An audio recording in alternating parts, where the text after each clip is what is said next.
السلام علیکم دوستو، آج کی ویڈیو کے اندر میں آپ کے سامنے 4 باتیں آپ کو بتانا چاہتا ہوں دوستو۔ سب سے پہلی بات یہ ہے کہ اسلام میں رزق حلال کی کس قدر فضیلت اور اہمیت ہے۔ دوسری بات یہ ہے کہ دوستو کہ اسلام میں محنت اور محنت کشوں کا کیا مقام ہے۔ اور تیسری بات یہ ہے کہ نبی اکرم صلی اللہ علیہ وسلم، صحابہ اکرام، علماء اور اسلاف نے محنت اور مزدوری میں کبھی عار محسوس نہیں کی، اسے کبھی گھٹیا کام نہیں سمجھا۔ اور چوتھی بات یہ ہے کہ اسلام نے مزدور کو کیا کیا حقوق دیے ہیں۔ تو انشاءاللہ ان 4 موضوعات پر آج دوستو آپ کے سامنے بات کی جائے گی۔ بات کو توجہ دھیان سے سنیے گا، انشاءاللہ آپ کے علم میں اور آپ کے نالج میں انشاءاللہ بہترین اضافہ ہوگا۔ تو بات کو غور سے سنیے گا۔ سب سے پہلی بات، رزق حلال کے ضمن میں سب سے پہلی بات تو یہ جان لیجئے کہ اسلام نے دوستو اپنے ماننے والوں کو کسب اور عمل کی ترغیب دی ہے۔ اسلام میں نہ تو رہبانیت کی کوئی گنجائش ہے اور نہ ہی اسلام نکموں، بکاریوں اور کاہلوں کو پسند کرتا ہے۔ رسول اکرم صلی اللہ علیہ وسلم فرماتے ہیں جس شخص کو اس کا عمل پیچھے کر دے، اس کا نسب اس کو آگے نہیں بڑھا سکتا۔ حضور صلی اللہ علیہ وسلم نے واضح طور پر بتا دیا کہ نسبی بلندی بے عملی کے خلا کو پر نہیں کر سکتی، اور حسب کی عظمت بد عملی کا مداوا نہیں کر سکتی۔ اگر دنیا اور آخرت میں حقیقی عظمت چاہتے ہو تو عمل کرو۔ فرمان باری تعالیٰ ہے لِمِثْلِ هَذَا فَلْيَعْمَلِ الْعَامِلُونَ، ایسے ہی یعنی کامیابیوں کے لیے عمل کرنے والوں کو عمل کرنا چاہیے۔ دوستو آسمانوں اور زمین کی ہر چیز بآواز بلند ہمیں ایسا عمل کرنے کی دعوت دے رہی ہے جس کے ذریعے ہم اپنے لوگوں کے لیے اچھی آرزوئیں قائم کر سکیں، اور سورج، چاند، ستارے، درخت اور جانور جو ہر وقت ہمیں فائدہ پہنچاتے رہیں، ان کے کام و ذمہ داریاں کسی پر مخفی نہیں۔ لیکن اگر زبان حال ہمارے لیے باعث عمل نہ ہو تو قرآن کریم کی آیات میں مفید نصیحتیں اور واضح احکامات موجود ہیں جن کے بعد تشفی کی کسی اور ذریعے کے اختیار کرنے کی ضرورت باقی نہیں رہتی۔ اللہ تعالیٰ ارشاد فرماتے ہیں فَإِذَا قُضِيَتِ الصَّلَاةُ فَانتَشِرُوا فِي الْأَرْضِ وَابْتَغُوا مِن فَضْلِ اللَّهِ وَاذْكُرُوا اللَّهَ كَثِيرًا لَعَلَّكُمْ تُفْلِحُونَ، پھر جب نماز پوری ہو چکے تو زمین پر چلو پھرو اور اللہ کی روزی تلاش کرو اور اللہ کو بکثرت یاد کرتے رہو تاکہ تم فلاح پاؤ۔ دوستو قرآن اور حدیث میں واشگاف الفاظ میں بتا دیا گیا کہ نتائج کا دار و مدار کسب اور عمل پر ہے۔ فرمایا لیس للانسان الا ما سعی، انسان کے لیے وہی کچھ ہے جس کی اس نے سعی کی۔ بعض لوگ جہالت کی بنا پر یہ سمجھتے ہیں کہ اس آیت کا تعلق آخرت اور دین کے ساتھ ہے، حالانکہ یہ بات بالکل غلط ہے۔ اصل میں یہ ان لوگوں کی سوچ ہے جو رہبانیت سے متاثر ہو اور صرف نماز، روزہ کی عبادت اور آخرت سمجھتے ہیں۔ محنت، مزدوری، زراعت و ملازمت کو دنیا داری سمجھتے ہیں، حالانکہ ہمیں دنیا کی بھلائیاں مانگنے کا طریقہ سمجھایا گیا ہے۔ فرمایا مِنْهُم مَّن يَقُولُ رَبَّنَا آتِنَا فِي الدُّنْيَا حَسَنَةً وَفِي الْآخِرَةِ حَسَنَةً وَقِنَا عَذَابَ النَّارِ أُولَٰئِكَ لَهُمْ نَصِيبٌ مِّمَّا كَسَبُوا وَاللَّهُ سَرِيعُ الْحِسَابِ۔ اور کوئی ان میں سے ایسے ہوتے ہیں جو کہتے ہیں کہ اے ہمارے پروردگار ہم کو دنیا میں بھی بہتری دے اور آخرت میں بھی بہتری دے، اور ہم کو آگ کے عذاب سے بچائے رکھنا۔ یہ وہ لوگ ہیں جنہیں حصہ مل کر رہے گا اس عمل کے عوض جو انہوں نے کر رکھا ہے، اور اللہ حساب بہت جلد لے لے گا۔ حضرت مقداد بن معدی کرب رضی اللہ تعالیٰ عنہ نے حضور اکرم صلی اللہ علیہ وسلم کا ایک ارشاد گرامی یوں بیان فرمایا، کیا فرمایا جو کوئی انسان اپنے ہاتھوں سے کام کر کے کمائے اور کھائے اس سے بہتر کوئی کھانا نہیں ہے۔ اور اللہ کے نبی حضرت داؤد علیہ السلام اپنے ہاتھوں کی کمائی سے کھاتے تھے۔ ام المومنین حضرت عائشہ صدیقہ رضی اللہ تعالیٰ عنہ نے حضور اقدس صلی اللہ علیہ وسلم کا ایک ارشاد یوں بیان فرمایا، بہترین کھانا وہ ہے جو تم اپنے کسب سے کماؤ اور کھاؤ۔ دوستو بعض لوگ زراعت اور کاشتکاری کو حقارت کی نظر سے دیکھتے ہیں، مگر سرور عالم صلی اللہ علیہ وسلم نے ایک تو خود زراعت کی ہے، دوسرے آپ نے زراعت کے ایسے فضائل و ارشاد فرمائے جس سے درخت لگانے، پیداوار بڑھانے اور بے آباد زمینوں کی کاشت کی طرف مسلمان متوجہ ہوئے۔ ایک موقع پر آپ صلی اللہ علیہ وسلم نے فرمایا جو مسلمان درخت لگاتا ہے یا کھیتی کرتا ہے اور اس سے چرند پرند اور انسان اپنی غذا حاصل کرتے ہیں تو یہ سب اس کے لیے صدقہ بن جاتا ہے۔ رسول اللہ صلی اللہ علیہ وسلم کے اس فرمان سے یہ حقیقت واضح ہوتی ہے کہ کاشتکار کو صرف فعل زراعت کی وجہ سے ثواب ملتا ہے، اس کی نیت ثواب حاصل کرنے کی ہو یا نہ ہو، کیونکہ زراعت کرنے سے بہر صورت خلق خدا کو فائدہ پہنچتا ہے، خواہ کاشتکار فائدہ پہنچانا چاہے یا نہ چاہے۔ دراصل اسلام کی نظر میں اصل نیکی اللہ کی مخلوق کو فائدہ پہنچانا ہے۔ جس کام سے خلق خدا کو جتنا زیادہ فائدہ پہنچے گا، اس کا کرنے والا اتنا ہی زیادہ اجر و انعام کا مستحق ہوگا۔ زراعت میں چونکہ دوسروں کو فائدہ پہنچانے کا پہلو زیادہ نمایاں ہے، اس لیے اس کی فضیلت بھی زیادہ ہے۔ ایک اور موقع پر ایک حدیث قدسی میں ارشاد ہے، اللہ تعالیٰ فرماتے ہیں کہ میری بستیوں کو آباد کرو تاکہ میرے بندے اس میں زندگی بسر کریں۔ حقیقت تو یہ ہے کہ جب اسلامی اصولوں کے سامنے رکھ کر محنت اور ملازمت کی جاتی ہے تو وہ عبادت بن جاتی ہے دوستو، وہ آخرت بن جاتی ہے، وہ نیکی بن جاتی ہے۔ اور اگر نماز روزہ اللہ کی رضا کے لیے نہ ہوا اور نبی اکرم صلی اللہ علیہ وسلم کے سکھلائے ہوئے طریقے کے مطابق نہ ہو بلکہ دکھاوے یا کسی اور مقصد کے لیے ہو تو وہ عبادت نہیں رہتا، بزنس بن جاتا ہے، دنیا بن جاتا ہے، انسان کی اخروی زندگی کے لیے وبال بن جاتا ہے۔ اسلام کا یہ دنیا انسانیت پر بہت بڑا احسان ہے کہ اس نے دین اور دنیا کو خود ساختہ حد بندیوں کو گرا دیا۔ اسلام سے قبل عبادت گاہ میں دین ہوتا تھا اور بازار میں، دکان میں، دفتر میں، گھر میں، قصر سلطنت میں دنیا ہوتی تھی، مگر اسلام نے ایسے طریقے بتائے جن سے بازار کی چلت پھرت بھی دین بن سکتی ہے، دکان کی محنت بھی دین بن سکتی ہے، دفتر کی ملازمت بھی دین بن سکتی ہے، حتیٰ کہ گھر کی مصروفیت بھی دین بن سکتی ہے، قصر سلطنت کی عمارت و سیادت بھی دین بن سکتی ہے، بیوی بچوں کے حقوق کی ادائیگی بھی دین بن سکتی ہے۔ غرض یہ کہ کھانا پینا، چلنا پھرنا، ہر چیز دین بن سکتا ہے۔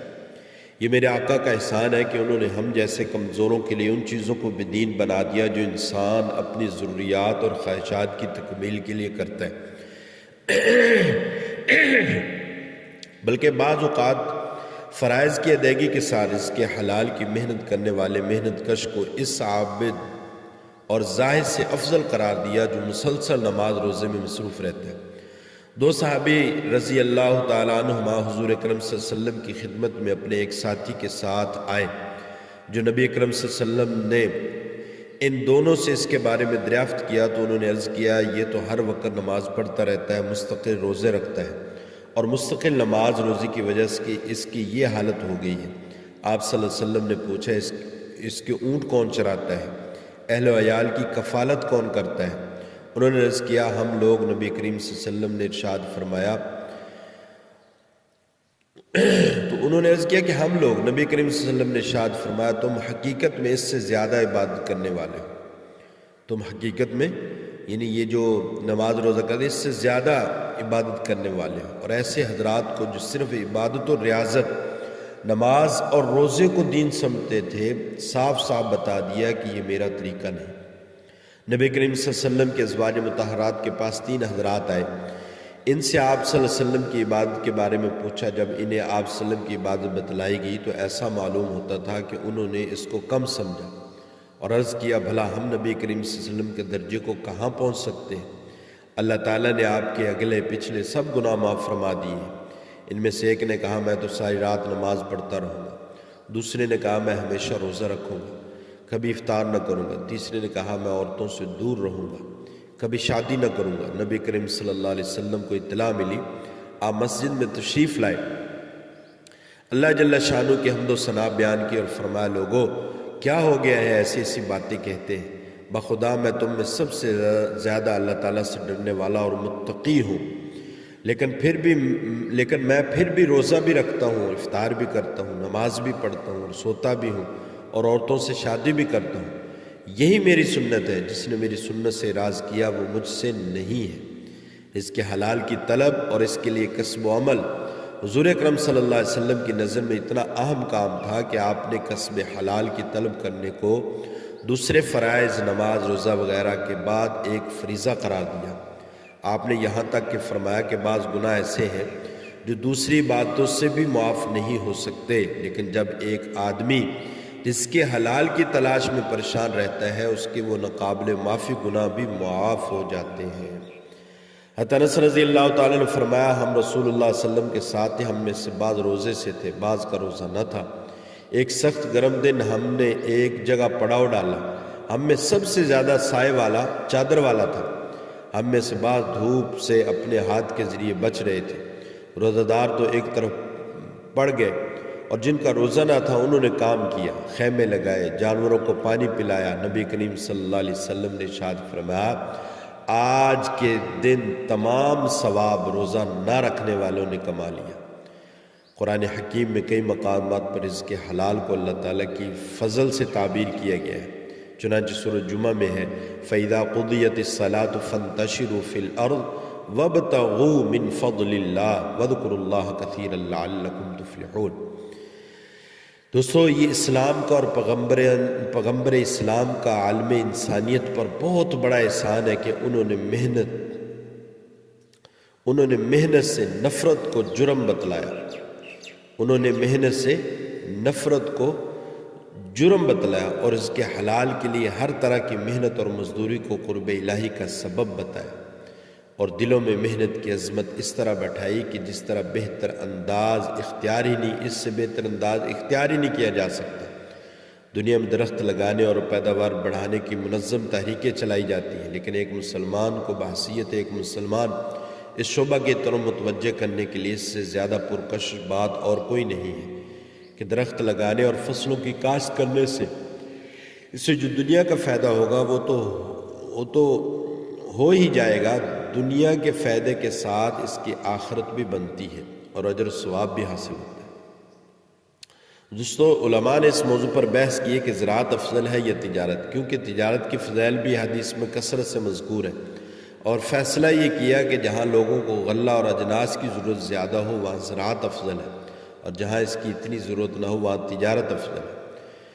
اور دوستو تجارت کو اتنی فضیلت دی کہ حضرت ابو سعید خدری رضی اللہ تعالیٰ عنہ حضور اکرم صلی اللہ علیہ وسلم کا ارشاد نقل کرتے ہیں پوری سچائی اور ایمانداری کے ساتھ کاروبار کرنے والا تاجر نبیوں، صدیقوں اور شہداء کے ساتھ ہوگا۔ اللہ کے رسول نے صنعت و حرفت کو اللہ تعالیٰ کے قریب اور خوشنودی حاصل کرنے کا ذریعہ بنا دیا۔ حضرت عبداللہ ابن عمر رضی اللہ تعالیٰ عنہ سے روایت ہے اللہ تعالیٰ حرفت والے مومن کو دوست رکھتا ہے، پیشے والے۔ ایک موقع پر صحابہ کرام مسجد نبوی کی تعمیر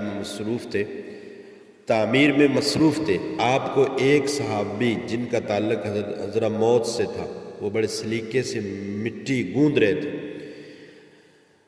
حضور صلی اللہ علیہ وسلم خوش ہوئے اور فرمایا خدا اس پر رحمت فرمائے جو کسی صنعت میں کمال پیدا کرے۔ پھر اس شخص سے فرمایا تم اس کام میں لگے رہو کیونکہ مجھے نظر آتا ہے کہ تم اسے عمدگی کے ساتھ کرتے ہو۔ دوستو حقیقت یہ ہے کہ اسلام میں ان تمام افراد کی حوصلہ افزائی کرتا ہے۔ اسلام ان تمام افراد کی دوستو حوصلہ افزائی کرتا ہے جو حصول رزق کے ساتھ ساتھ انسانوں کی فلاح و بہبود کے لیے مصروف کار ہے۔ کاشتکار غذائی ضروریات پوری کرتا ہے تو اس کے کام کی تعریف فرمائی، تاجر ضرورت کی دوسری چیزیں فراہم کرتا ہے تو اس کی تعریف فرمائی، صنعت کار مزدوروں کا روزگار فراہم کرتا ہے اور اپنے فن سے انسانیت کی خدمت کرتا ہے تو اس کی تعریف فرمائی۔ اس طرح جو مسلمان طبی تحقیقات اور سائنسی ایجادات کے ذریعے دوستو مثبت انداز میں انسانی سوسائٹی کو فائدہ پہنچاتے ہیں وہ بھی اسلام کی نظر میں قابل قدر ہے۔ بات محنت کی ہو رہی تھی، اللہ اور اس کے رسول صلی اللہ علیہ وسلم کی نظر میں محنت کش کا مقام دوستو بہت بلند ہے، اس قدر بلند کہ کائنات کے سردار نے مزدور کے کھردرے ہاتھوں کو اپنے ان مقدس لبوں سے بوسہ دیا جن لبوں پر وحی کی آیات مچلتی تھی۔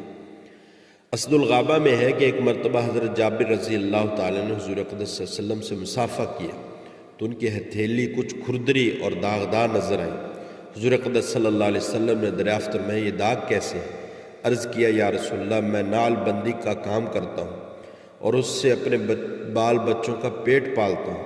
یہ سن کر حضور صلی اللہ علیہ وسلم نے ان کے ہاتھوں کو بوسہ دیا اور ارشاد فرمایا ہذہ ید لا تمسہ النار، یہ وہ ہاتھ ہے جسے آگ نہیں چھو سکتی۔ اس طرح کا واقعہ حضرت معاذ بن جبل کے بارے میں بھی ہے۔ آپ انہیں غزوہ تبوک کے موقع پر مدینہ منورہ میں اپنے قائم مقام بنا کر گئے تھے، چنانچہ وہ اپنا وقت مسلمانوں کی خدمت میں صرف کرتے تھے، پھر اپنی ضروریات کے لیے لکڑیاں کاٹتے تھے۔ جب رسول اکرم صلی اللہ علیہ وسلم واپس تشریف لائے تو آپ صلی اللہ علیہ وسلم ان کے ہاتھوں میں وہ سختی محسوس کی آپ نے جو پہلے محسوس نہ ہوتی تھی۔ اس کی وجہ دریافت کی، جب سبب معلوم ہوا تو آپ صلی اللہ علیہ وسلم نے معاذ بن جبل کا ہاتھ اٹھا کر چوم لیا اور فرمایا یہ ایسا ہاتھ ہے جسے دوزخ کی آگ کبھی نہ پہنچے گی۔ یہ بات آپ نے 3 مرتبہ ارشاد فرمائی۔ دوستو، کہاں ہیں وہ لوگ جو کہتے ہیں سوشلزم اور کمیونزم یا نظام سرمایہ داری نے مزدور کو عظمت دی ہے، جبکہ حقیقت یہ ہے کہ ان تمام نظاموں میں مزدور کا استحصال ہوا ہے، اس کے حقوق چھینے گئے ہیں، اس کے خون پسینے کی کمائی کو شیر مادر سمجھ کر ہڑپ کیا گیا ہے۔ مزدوروں کا دم بھرنے والے نام و نہاد لیڈر جن مہنگی کاروں میں سفر کرتے ہیں، ان میں پٹرول کی جگہ مزدوروں کا خون جلتا ہے۔ جن شاندار بنگلوں میں یہ رہتے ہیں، ان کی بنیادوں میں مزدوروں کا خون شامل ہوتا ہے۔ ان کے 30 ہزار روپے کے لباس سے محنت کشوں کی خون کی بو آتی ہے۔ یہ اسٹیج پر آتے ہیں تو کچھ اور ہوتے ہیں، خلوت میں جاتے ہیں تو کچھ اور ہوتے ہیں۔ یہ اپنی عوامی زندگی میں بڑے ہمدرد، ملنسار اور مزدور دوست ہوتے ہیں، لیکن نجی زندگی میں بڑے شفاق، ظالم اور خونخوار ہوتے ہیں۔ وہ لیڈران کرام جن پر عوام جان چھڑکتے ہیں اور ان کے لیے زندہ باد کے نعرے لگاتے ہیں، اگر ان کی نجی زندگی عوام کے سامنے آ جائے تو شاید وہ ان کی منحوس شکل پر تھوکنا بھی گوارا نہ کرے۔ لیکن میرے آقا کی جلوت اور خلوت ایک جیسی تھی۔ نجی زندگی اور عوامی زندگی میں یکسانیت تھی، ہر جگہ توازن تھا، مساوات تھی، ہمدردی تھی، غم گساری تھی، غریب پروری تھی، سادگی تھی، ایثار تھا، پیار تھا۔ آپ دکھائیے کوئی ایسا لیڈر جو غریبوں سے، یتیموں سے، کمزوروں سے، مزدوروں سے اتنا پیار کرتا ہو جتنا میرے آقا پیار فرماتے تھے۔ مزدوروں، تمہیں تو اپنی قسمت پر ناز کرنا چاہیے کہ کائنات کے سردار نے، انسانیت کے وقار نے، عرب و عجم کے افتخار نے، امام الخیار نے تمہارے ہاتھوں کی یہ عظمت عطا، تمہارے ہاتھوں کو یہ عظمت عطا کی کہ انہیں ان لبوں نے بوسہ دیا جو وحی کی تلاوت کرنے والے تھے، جو لب ابدی سچائیوں کی ترجمانی کرنے والے تھے، جن لبوں پر صبح خنداں کا حسن، کلیوں کا تبسم، حوروں کا جمال اور ستاروں کا نور قربان کیا جا سکتا تھا۔ وہ لب جن کے بارے میں ابو جہل بھی گواہی دیتا تھا کہ یہ جھوٹ نہیں بول سکتے، ہاں انہی لبوں سے مزدور کے ہاتھوں کو بوسہ دیا۔ اس میں شک نہیں کہ حضرت معاذ بن جبل اور حضرت جابر کا اپنا مقام ہے۔ وہ صحابی تھے، عابد اور زاہد تھے، قاری تھے، مجاہد تھے، یہ سب صفات ان میں تھیں، لیکن اس مقام پر ان کے ہاتھوں کو بوسہ آپ نے ان کو زہد و تقوی اور نماز و روزہ کی وجہ سے نہیں دیا، بلکہ ان کی محنت کشی اور مزدوری کی وجہ سے دیا۔ اور جن لیڈروں کو تم اپنے حقوق کا نگہبان سمجھتے ہو، وہ تو تمہارے ساتھ ہاتھ ملانے کو بڑا احسان سمجھتے ہیں، اور ممکن ہے کہ ہاتھ ملانے کے بعد ڈیٹول سے دھوتے بھی ہوں تاکہ تمہارے جراثیم ان کے اندر سرایت نہ کر جائیں۔ ان بدبختوں کو تمہارے پسینوں سے اتنی کراہت آتی ہے کہ وہ تمہارے پاس بیٹھنا گوارا نہیں کرتے، لیکن میرے آقا محنت کشوں کو سینے سے لگاتے تھے، ان کے ہاتھ چومتے تھے، انہیں دسترخوان پر اپنے ساتھ بٹھا کر کھلاتے تھے۔ اس واقعے میں ان نام و نہاد پیروں کے لیے بھی سبق ہے جو سرمایہ داروں کے ہر طرح کے چونچلے برداشت کرتے ہیں، ان کے در دولت پر حاضری کو اپنی سعادت سمجھتے ہیں، ان کے پاس گھنٹوں بیٹھ کر وقت ضائع کرتے ہیں، اور اگر کبھی سیٹ صاحب ان کے دربار میں آ جائیں تو ان کی باچھیں اتنی کھل جاتی ہیں کہ قریب ہے کہ چر جائیں۔ وہ آگے بڑھ کر ان کا استقبال کرتے ہیں اور انہیں اپنی مسند پر بٹھا کر ان کے سامنے دو زانو ہو کر بیٹھ جاتے ہیں اور بوٹ کی طرح سر ہلاتے رہتے ہیں اور جی کرتے جاتے ہیں۔ لیکن اگر کوئی مفلس شخص بھولے سے ان کے پاس چلا جائے تو ان کا موڈ آف ہو جاتا ہے، ان کی پیشانی پر بل پڑ جاتا ہے، ان کے لیے اس سے ملنا بڑا مشکل ہو جاتا ہے۔ عبرت کی بات یہ ہے کہ ان غریب مریدوں سے انہیں نذرانے لینے میں تو قطعاً کوئی شرم محسوس نہیں ہوتی، لیکن ان بیچاروں سے ملنے میں حضرت جی کو بڑی شرم محسوس ہوتی ہے کہ آخر لوگ کیا کہیں گے، ہمارے حضرت ایسے کنگلوں اور کلاشوں کے پیر ہیں۔ کنگالوں اور کلاشوں کے پیر ہیں۔ میرے دور کے پیران اعظام اور علماء کرام، ان مزدوروں اور غریبوں سے نفرت مت کیجیے، ان کے پیار کا جواب پیار سے دیجیے۔ ان کے پیار میں کوئی کھوٹ نہیں، کوئی ملاوٹ نہیں، یہ تو ہماری جماعتوں، مجلسوں اور تحریکوں کا اصل سرمایہ ہے۔ آقا صلی اللہ علیہ وسلم کے اسوہ کو سامنے رکھیے کہ کس طرح آپ اور ان کے کھردرے ہاتھوں کو بوسہ دیتے تھے۔ پھر یہ بات بھی یاد رکھیے کہ میرے آقا صلی اللہ علیہ وسلم نے صرف مزدوروں کے ہاتھ ہی نہیں چومے، صرف ان کی حوصلہ افزائی پر اکتفا نہیں کیا، بلکہ خود عملاً مزدوری کر کے دکھلائی اور مزدوروں میں کبھی آر محسوس نہیں کی۔ زمانہ نبوت سے پہلے آپ چند قیرات کے بدلے مکہ کی وادیوں میں لوگوں کی بکریاں چراتے تھے۔ اس بات کو آپ نے کبھی نہیں چھپایا، بلکہ بلا تکلف بتا دیا کہ میں نبوت سے پیشتر معمولی اجرت پر لوگوں کی بکریاں چرایا کرتا تھا۔ اور یہ خیال نہ کیجیے گا کہ محنت مزدوری سے نبوت ملنے کے بعد آپ نے کنارہ کشی اختیار کر لی تھی، جیسا کہ ہمارے دور کے لیڈروں کا حال ہے کہ لیڈری چمکنے سے پہلے وہ ہر کام کرتے ہیں، سائیکل پر سوار ہوتے ہیں، بسوں اور ریل گاڑیوں میں سفر کرتے ہیں، جھوٹا موٹا کھا کر گزر بسر کرتے ہیں، جھونپڑا نما مکان میں رہتے ہیں، لیکن لیڈری چمکنے کے بعد سائیکل پر سوار ہونا ان کے لیے ڈوب مرنے کا موقع ہوتا ہے۔ ہوائی جہازوں کے بغیر وہ سفر نہیں کر سکتے، 5 سٹار ہوٹلوں میں وہ لنچ اڑاتے ہیں، وسیع و عریض بنگلوں میں ان کی رہائش ہوتی ہے، ان کے نزلے کھانسی کا علاج یورپ کے مہنگے ترین ہسپتالوں میں ہوتا ہے، ان کے بچے غیر ملکی اسکولوں میں تعلیم حاصل کرتے ہیں۔ مزدوری میں انہیں آر محسوس ہوتی ہے۔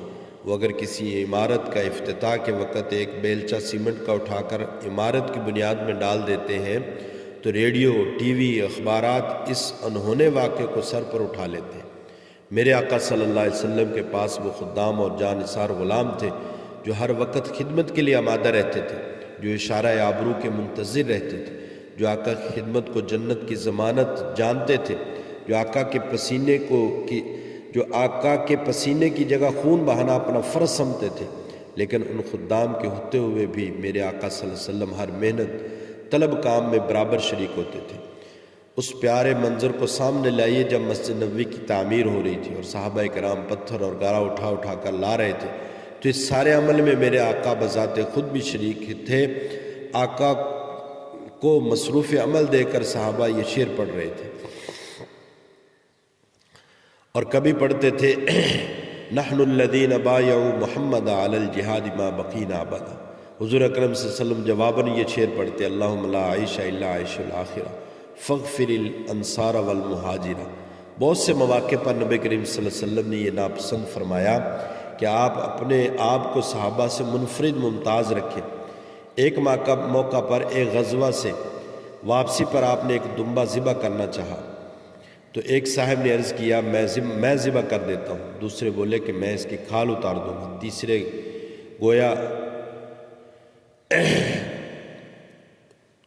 تیسرے نے کہا کہ میں اس کو پکا دوں گا۔ نبی کریم صلی اللہ علیہ وسلم نے فرمایا کہ میں لکڑیاں جمع کر دوں گا۔ چنانچہ ادھر ادھر سے آپ نے وسیع و عریض جنگل سے لکڑیاں چن چن کر جمع کی، اور یہ بات صرف صحابہ کرام کے مجمع تک محدود نہ تھی بلکہ گھر کے خلوتوں میں بھی یہی حال تھا۔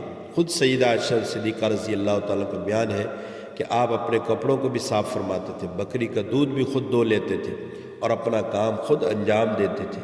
آگے بیان فرماتی اپنے کپڑوں کو پیوند لگاتے تھے، جوتا گانٹھ لیتے تھے اور اس طرح کے کام کرتے تھے۔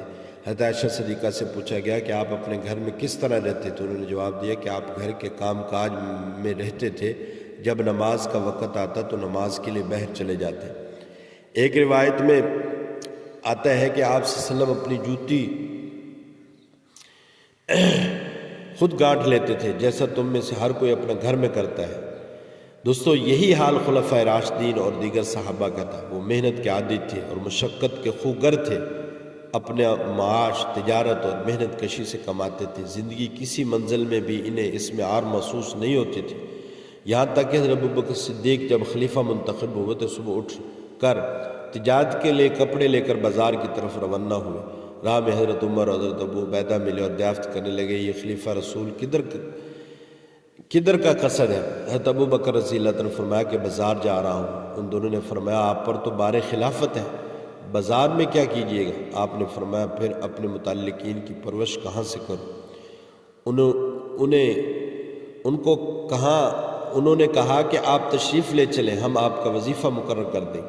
آپ ان دونوں کے ساتھ تشریف لائے تو ان حضرات نے مسلمانوں سے مشورے کے بعد آپ کے معمولی خرچ کا وظیفہ مقرر کر دیا۔ دوستو، جیسا قبل خلافت اپنے مال سے خرچ کرتے تھے اور سفر حج کے لیے سواری مقرر کر دی، اور 2 چادریں کہ جب پرانی ہو جائیں دوسری لے لیں، اور ہر طرح کی عزت و عظمت حاصل ہو جانے کے باوجود وہ ان کاموں میں عار محسوس نہیں کرتے تھے جنہیں ہم چھوٹے کام سمجھتے ہیں۔ حضرت فاروق اعظم رضی اللہ تعالیٰ رات کے وقت ایک اندھی اپاہج بڑھیا کی خبر گیری کیا کرتے تھے جو مدینہ طیبہ کے پاس کہیں رہا کرتی تھی، مگر چند روز کے بعد آپ نے دیکھا کہ کوئی شخص پہلے ہی آ کر اس کا کام کر جاتا ہے۔ آپ کو سخت حیرت ہوتی تھی کہ کون ایسا شخص ہے۔ آخر ایک رات یہ دیکھنے کے لیے کہ کون شخص آتا ہے وہاں ٹھہر گیا، دیکھا تو صدیق اکبر رضی اللہ تعالیٰ عنہ تھے۔ حضرت فاروق اعظم رضی اللہ تعالیٰ عنہ فرمایا بھلا سوائے آپ کے اور کون ایسا ہو سکتا ہے؟ ایک روز فاروق اعظم اپنی گردن پر ایک مشق اٹھا لے جا رہے تھے۔ لوگوں نے پوچھا کیا ہے؟ فرمایا میرے نفس نے کچھ غرور کیا تھا، میں نے چاہا کہ اس کو ذلیل کروں۔ ان کا یہی کردار اور خدمت کا جذبہ تھا جس کی وجہ سے وہ صرف جسموں پر نہیں بلکہ دلوں پر بھی حکمرانی کرتے تھے۔ وہ دوسروں کے احسانات کو زیر بار نہیں رہتے تھے بلکہ دوسروں کو اپنی بے لوث خدمت سے احسان مند رکھتے تھے۔ وہ عوام کی نذرانوں پر نظر نہیں رکھتے تھے بلکہ عوام کو نوازتے تھے۔ یوں کہہ لیجیے کہ وہ چونکہ اپنی عزت کرتے تھے اس لیے لوگ ان کی عزت کرنے پر مجبور تھے ان کی عزت کرنے پر۔ وہ ایک مشہور واقعہ ہے کہ اسمعی کا ایک موچی کے پاس سے گزر ہوا جو سر راہ بیٹھا لوگوں کے جوتے گانٹ رہا تھا اور یہ شعر پڑھ رہا تھا، میں اپنے نفس کا خود اکرام کرتا ہوں اس لیے کہ اگر خود میں نے ہی اس کو ذلیل کر دیا تو واقعتاً میرے بعد کوئی اس کا اکرام نہیں کرے گا۔ اسماعیل نے اس موچی سے پوچھا تم یہ کام کر کے بھلا اپنے نفس کا اکرام کیسے کر رہے ہیں؟ اس نے کہا میں نے اس کا اکرام اس طرح کیا کہ میں نے اس پیشے کے ذریعے اسے تم جیسے کمینے آدمی سے مانگنے سے بچا لیا۔ حضرت علی رضی اللہ تعالیٰ نے ایک یہودی عورت کے لیے کنویں سے پانی نکالنے کا کام کیا، ہر ڈول کے بدلے ایک کھجور۔ اس کام کی وجہ سے ان کے ہاتھ پھٹ گئے، چنانچہ وہ اجرت لے کر نبی کریم صلی اللہ علیہ وسلم کی خدمت میں حاضر ہوئے اور پورا واقعہ سنایا۔ آپ نے ان کی تعریف کی اور ان کھجوروں کو تناول فرمایا۔ مسلمانوں کی زندگی کا یہی حال تھا، وہ عملی اور روحانی زندگی دونوں سے عبارت ہوتی تھی، اس لیے کہ اسلام ان کے دلوں میں راسخ ہو چکا تھا اور نور اسلام ان کے نفوس سے پھوٹ پھوٹ کر نکل رہا تھا، اور ان کے لیے اللہ کے رسول صلی اللہ علیہ وسلم اور صحابہ کرام رضی اللہ تعالیٰ مجمعین کی زندگی بہترین نمونہ تھی اور آپ صلی اللہ علیہ وسلم کے ارشادات میں رہنمائی اور ہدایت کا سامان تھا۔ فرماتے ہیں جو کام کاج کی وجہ سے تھکا ماندہ ہو جائے اس کی مغفرت کر دی جاتی ہے۔ اللہ جل شانہ کام کاج کرنے والے مسلمان کو پسند فرماتے ہیں اور فارغ و بیکار رہنے والے کو ناپسند فرماتے ہیں۔ اللہ جل شانہ ایسے شخص پر رحم کرے جو اپنا کام عمدگی سے کرے۔ اللہ تعالیٰ یہ پسند کرتے ہیں کہ تم میں سے کوئی شخص جب کوئی کام کرے تو عمدگی سے کرے۔ جس نے ہمیں دھوکہ دیا وہ ہم میں سے نہیں۔ جو شخص ایسا کام کرے جو اسے نہ آتا ہو آپ نے اس پر تاوان لازم کیا۔ فرمایا جو شخص علاج کرے حالانکہ وہ طبیب نہ ہو تو وہ ذمہ دار ہوگا۔ غرض یہ کہ تمام صحابہ کرام، ائمہ حضرات، علماء سابقین نے محنت و مشقت سے اپنا رزق حلال حاصل کیا اور اس کو عار نہیں بلکہ عزت سمجھا۔ چنانچہ حضرت علی رضی اللہ تعالیٰ مشہور ربائی ہے جو عربی کے اندر ہے۔ بہرحال یہ بھی جان لے کہ محنت سے رزق حلال کا معنی یہ صرف اسلام کی تعلیم نہیں بلکہ تمام انبیاء کرام اور ان کی امتوں کو یہی حکم تھا کہ وہ رزق حلال کھائیں اور حرام و مشتبہ مال سے اجتناب کریں۔ فرمایا باری تعالیٰ یا ایھا الرسول، فرمان باری تعالیٰ ہے یا ایھا الرسول کلوا من الطیبات واعملوا صالحا، اے رسولو پاکیزہ چیزیں کھاؤ اور نیک کام کرو۔ چنانچہ انبیاء کرام علیہ السلام کے حالات اس بات کے گواہ ہیں کہ وہ اپنا معاش محنت سے کمایا کرتے تھے۔ قرآن حکیم میں ان میں سے بعض صنعتوں اور پیشوں کا ذکر کیا ہے جو حضرات انبیاء کرام علیہ السلام کو سکھلائے گئے۔ سکھلائے گئے تھے۔ مثلا حضرت نوح علیہ السلام کو حکم دیا وَاصْنَعِ الْفُلْكَ بِأَعْيُنِنَا، اور ہماری نگرانی میں کشتی بنائیے ہمارے حکم سے۔ یہ اپنی نوعیت کا سب سے پہلے کشتی تھی جو حضرت نوح علیہ السلام کے ہاتھوں تکمیل کو پہنچی، اور یہ کشتی صنعت اور کاریگری کا اعلیٰ نمونہ تھی جس میں کئی درجے اور احاطے تھے۔ یہ کام رب کریم کی خصوصی نگرانی میں تکمیل کو پہنچا، اور ایک محترم پیغمبر کو اس پیشے کی خصوصیت تعلیم دی گئی۔ حضرت داؤد علیہ السلام کے لیے لوہے کو نرم کر دیا گیا۔ قرآن حکیم میں ہے وَأَلَنَّا لَهُ الْحَدِيدَ، ہم نے اس کے لیے لوہے کو نرم کر دیا تھا۔ حضرت داؤد علیہ السلام آہنگری کی صنعت پر پوری طرح حاوی تھے۔ زرہ سازی میں انہیں خوب کمال حاصل تھا جو میدان جنگ میں دفاعی ضروریات پوری کرتی تھی۔ ارشاد باری تعالیٰ ہے وَعَلَّمْنَاهُ صَنْعَةَ لَبُوسٍ لَكُمْ لِتُحْصِنَكُم مِّن بَأْسِكُمْ فَهَلْ أَنتُمْ شَاكِرُونَ، ہم نے داؤد علیہ السلام کو زرہیں بنانے کا صنعت سکھائی تھی تاکہ بچاؤ ہو تم کو تمہاری لڑائی میں، کیا تم شکر ادا کرتے ہو؟ حیرت اور تعجب اور افسوس ہے اس بات پر کہ ہمارے دور کے بعض لوگ اسلحہ سازی وغیرہ میں پڑھنے کو توکل، تقوی اور دینداری سے ہٹ کر کوئی اور چیز سمجھتے ہیں۔ اگر اللہ کے برگزیدہ اور صاحب کتاب پیغمبر کا اس صنعت کو اختیار کرنا دینداری کے خلاف نہیں بلکہ عین دینداری ہے، تو ہم کیا پیغمبروں سے بھی اونچے درجے کے ہیں کہ ہمارے لیے ان صنعتوں کا اختیار کرنا ایمانداری کے خلاف ہے، جبکہ ہمیں صاف طور پر حکم دیا گیا اور اپنے مقدور بھی بر تیاری کرو، اور ان کفار کے لیے قوت بڑھانے میں اور گھوڑا پالنے میں تم اس تیاری کی وجہ سے خوف زدہ کر دو گے اللہ کے اور اپنے دشمن کو اور ان کے علاوہ دوسرے لوگوں کو جن تم نہیں جانتے، اور اللہ ان کو جانتا ہے۔ جیسے اس زمانے میں سامان قوت کی فراہمی اور گھوڑوں کی تیاری عبادت تھا، اسی طرح آج اگر نیت صحیح ہو تو کلاشنکوف بنانا عبادت، توپیں اور ٹینک بنانا عبادت ہے۔ اصل میں ہمارے ہاں افراط و تفریح بہت زیادہ ہے۔ ایک طرف وہ لوگ جو صنعت و حرفت ہی کو سب کچھ سمجھتے ہیں اور عبادت کو معمولی کام سمجھتے ہیں، بلکہ بعض بدبخت تو عبادت کو فضول اور بیکار نکموں کو شغل سمجھتے ہیں، الیاذ باللہ۔ بہرحال یہ افراط و تفریط اور دین اور عبادت کو حقیقت کو نہ سمجھنے کا نتیجہ ہے۔ جہاں تک انبیاء علیہ السلام کے حالات ہماری رہنمائی کرتے وہاں عبادت بھی کرتے تھے، دعائیں بھی مانگتے تھے، تبلیغ بھی کرتے تھے، اور ساتھ ساتھ اس کے حلال کے لیے کوشش اور محنت بھی کرتے تھے۔ حضرت آدم علیہ السلام کھیتی باڑی کرتے تھے اور کپڑے بننے کا کام بھی آپ ہی سے شروع ہوا۔ دراہم اور اشرفیاں بھی حضرت آدم علیہ السلام نے بنائی۔ حضرت نوح علیہ السلام نجاری یعنی بڑھائی کا کام کرتے تھے۔ حضرت ادریس علیہ السلام درزی کا کام کرتے تھے۔ حضرت حود علیہ السلام اور صالح علیہ السلام تاجر تھے۔ حضرت ابراہیم اور حضرت لوط علیہ السلام نے کھیتی باڑی کا پیشہ اختیار کیا۔ حضرت شعیب علیہ السلام مویشی پالتے تھے اور ان کا دودھ اور اون فروخت کرتے تھے۔ حضرت موسیٰ علیہ السلام کا پیشہ غلہ بانی تھا۔ حضرت داؤد علیہ السلام زرہ بناتے تھے۔ حضرت سلیمان علیہ السلام عظیم سلطنت کے بادشاہ ہونے کے باوجود اپنے گزر بسر کے لیے ٹوکریاں اور زنبیلیں بناتے تھے۔ حضور صلی اللہ علیہ وسلم نے اجرت لے کر بکریاں بھی چریں اور تجارت بھی کی۔ انبیاء کرام علیہ السلام جو ان مختلف پیشوں کو اختیار کیا تو اصل میں اللہ تعالیٰ نے خود ان کو اس کی تلقین کی، اس لیے کہ انبیاء کرام علیہ السلام کوئی کام اللہ تعالیٰ کے حکم اور اجازت کے بغیر نہیں کرتے تھے۔ تو اس میں ایک حکمت تو یہ نظر آتی ہے کہ حلال روزی کمانا ہر عام اور خاص پر لازم ہے۔ دوسری یہ کہ امتیوں